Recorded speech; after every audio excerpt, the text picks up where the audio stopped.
ففروا إلى الله إني لكم منه نذير مبين. Kemudian dikatakan di sini oleh penulis pada pasal berikutnya, kata beliau ini tentang penguburan mayit. Hal yang ketiga, wa yudfanu fi lahdin mustaqbilil qiblah, dan dikuburkan di sebuah lahat. Mayit dikubur pada lahat dengan menghadap kiblat. Itu afdalnya ya. Karena memang ada dua pendapat, apakah dikubur dengan lahat atau dikubur dengan syak. Kedua ya.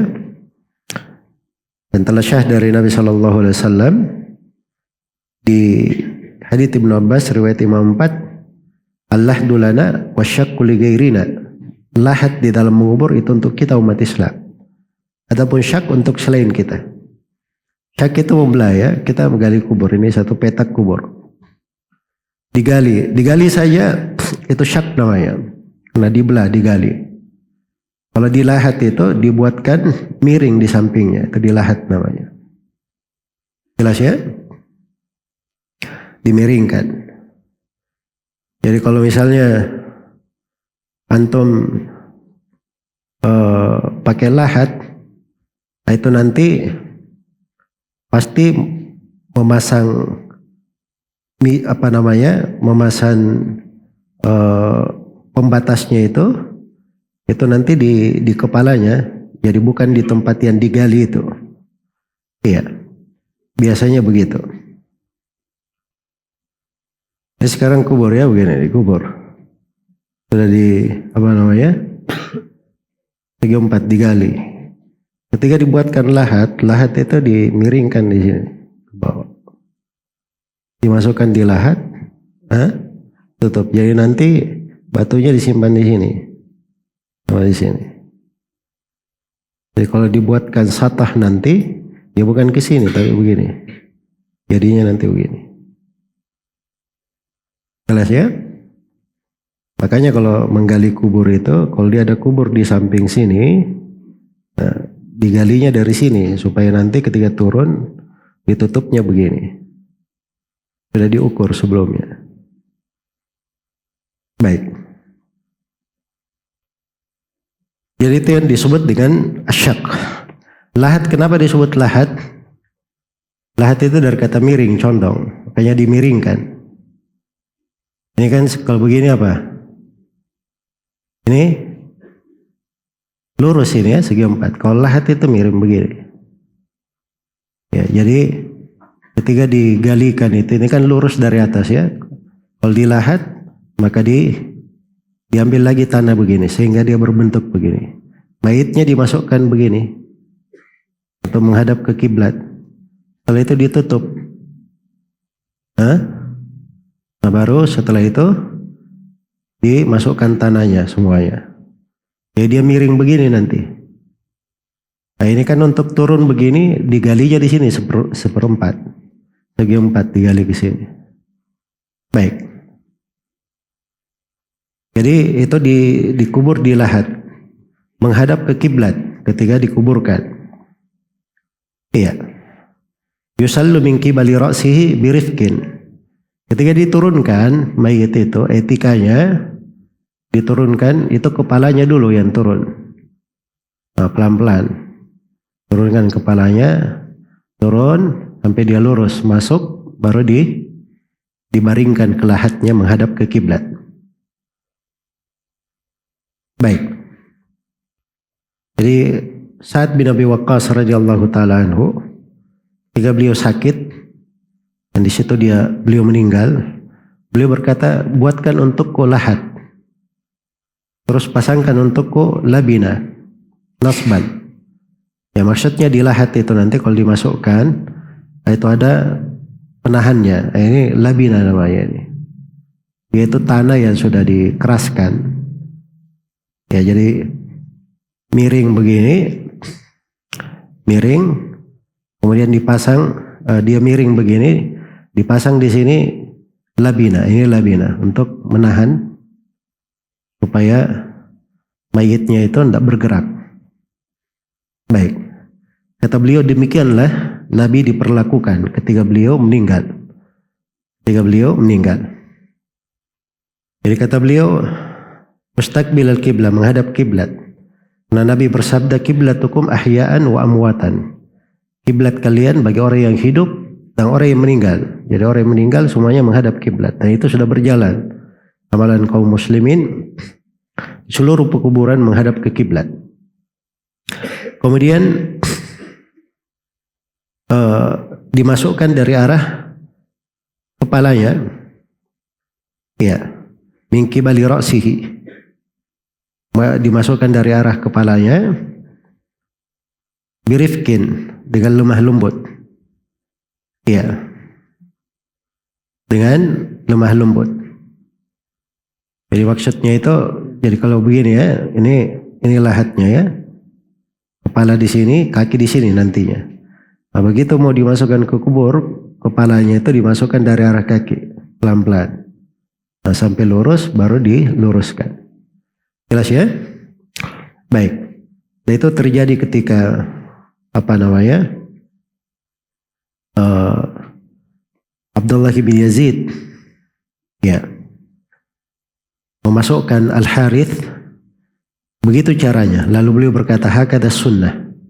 Demikianlah sunnah. Demikianlah dari sunnah tersebut.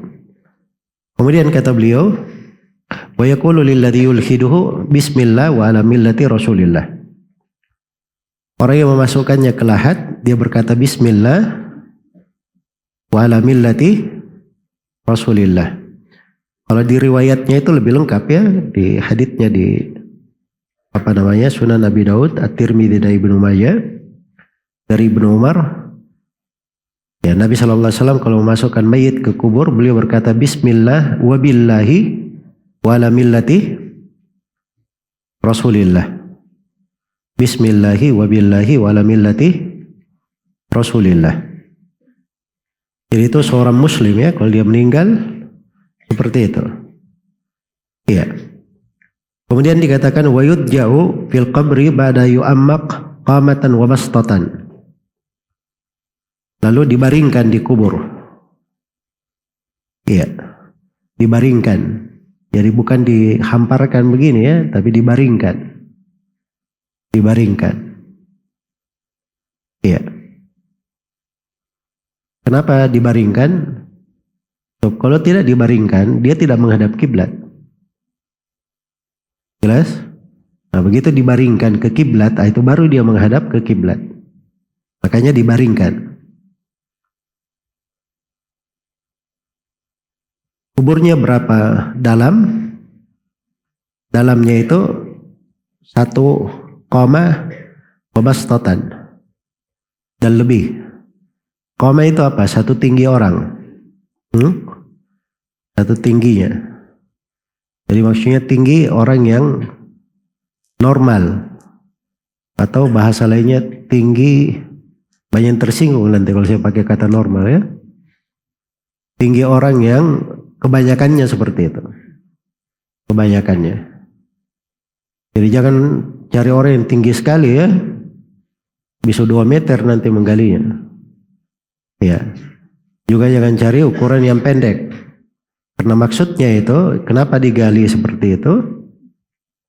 Agar supaya itu lebih terjaga untuk mayitnya.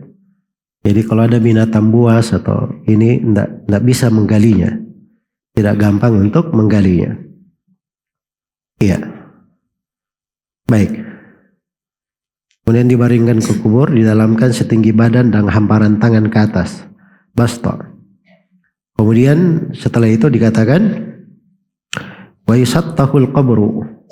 Dan kubur diratakan. Iya. Diratakan. Yusattah itu maksudnya dibuat kayak satah. Tahu satu ya, atap itu kan rata biasanya. Rata. Tapi bukan artinya kuburnya itu rata dengan tangan. Rata dengan tanah, tidak. Ditinggikan supaya nampak dia kuburan. Cuman jangan lebih 1 jengkal. Jangan lebih 1 jengkal. Baik. Dan ini yusattah, ini salah satu pendapat ya. Tapi yang benarnya boleh juga untuk ditasnim, dibuat kayak gundukan, boleh. Ya, yang penting jangan lebih dari sejengkal. Baik. Kemudian dikatakan wala yubna alaihi wala yujassas. Kalau ini tegas ya. Tegas di dalam